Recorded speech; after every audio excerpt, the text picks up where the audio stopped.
Welcome to our space of hope and inspiration, where faith is ignited and the Word of God meets us right where we are. Thank you for being here and for allowing us to walk with you. Today we begin with one of the most powerful and comforting phrases in history, Psalm 23:1. "The Lord is my shepherd, I shall not want." What does this simple line really mean? At its purest, it is a radical declaration of sufficiency and unconditional security. Psychologically, this verse is an antidote to scarcity anxiety and the angst of control. It invites us to externalize the responsibility for our provision and guidance to a greater source of power, releasing the pressure that the modern mind places on the individual ego. It is a message of fundamental trust. Imagine you are a very soft little lamb. You have 4 legs and beautiful wool. You are in a vast field, and sometimes it's a little scary because there is a lot of tall grass, and you don't quite know where to go. But you are not alone. You have a very big and very strong shepherd. The shepherd knows your name. He knows you better than anyone. The shepherd guides you. He goes ahead, knows where the best grass, food is, and where the freshest water, drink is. You don't have to worry about finding it yourself. The shepherd defends you. If a wolf or something scary comes, the shepherd is always there with his staff, protecting you. The promise: you shall not want. This means that, because the shepherd is your caretaker, your chief caretaker, you will never wake up hungry, you will never have to sleep outdoors, and you will never be lost for long. Your job is simply to follow him. For you, the lamb, the shepherd has everything under control. That's why you can be calm and happy. It's the promise that you have an infallible support system. Let me tell you the story of Alejandro, a successful marketing executive. At 45, he had reached the top. A 6-figure salary, a penthouse overlooking the city, and an impeccable reputation.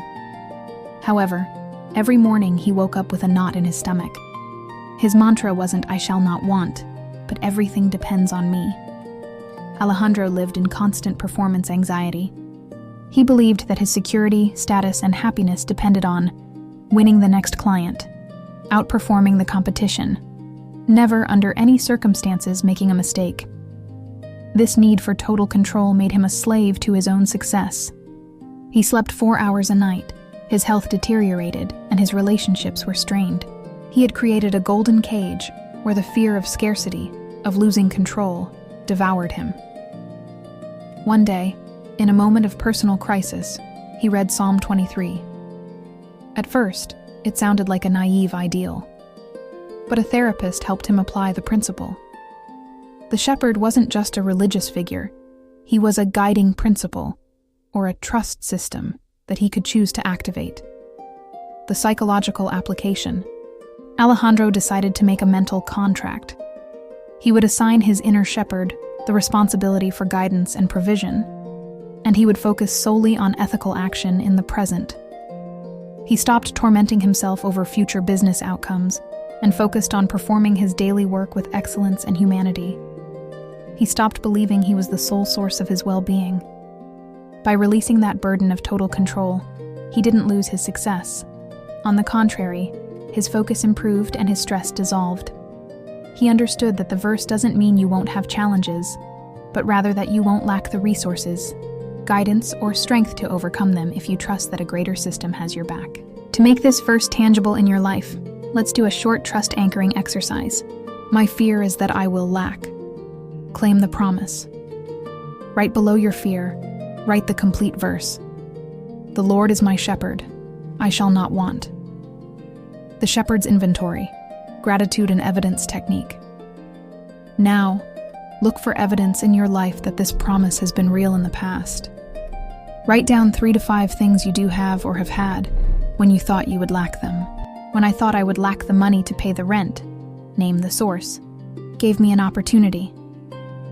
When I thought I would lack the strength to continue with the project, name the memory or the person, reminded me how far I have come. When I needed an idea, silence and calm brought me a solution. The lamb's action. Identify one small, positive action you can take today, free from the anxiety of control, knowing that the shepherd takes care of the rest. Examples. I'll make that call I've been putting off. I'll take 10 minutes to breathe. I'll go to bed on time.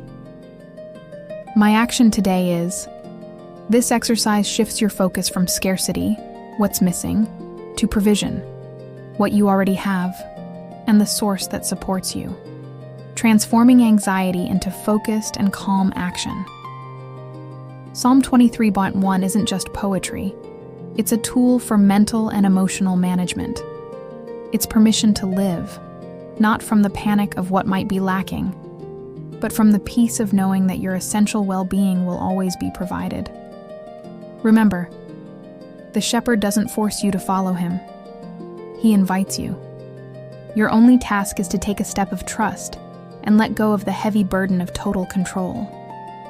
If this message touched your heart, like it. Help others find it. Subscribe to Gokrip, a truth that not only inspires but transforms. Leave your prayer request in the comments. We're praying for you. You are not alone. Find us and subscribe to Gokrip. Thank you for your time and trust. May the peace of unconditional provision be with you every step of the way. If this message touched your heart, like it. Help others find it. Subscribe to Gokrip, a truth that not only inspires, transforms. Leave your prayer in the comments. We are praying for you. You are not alone.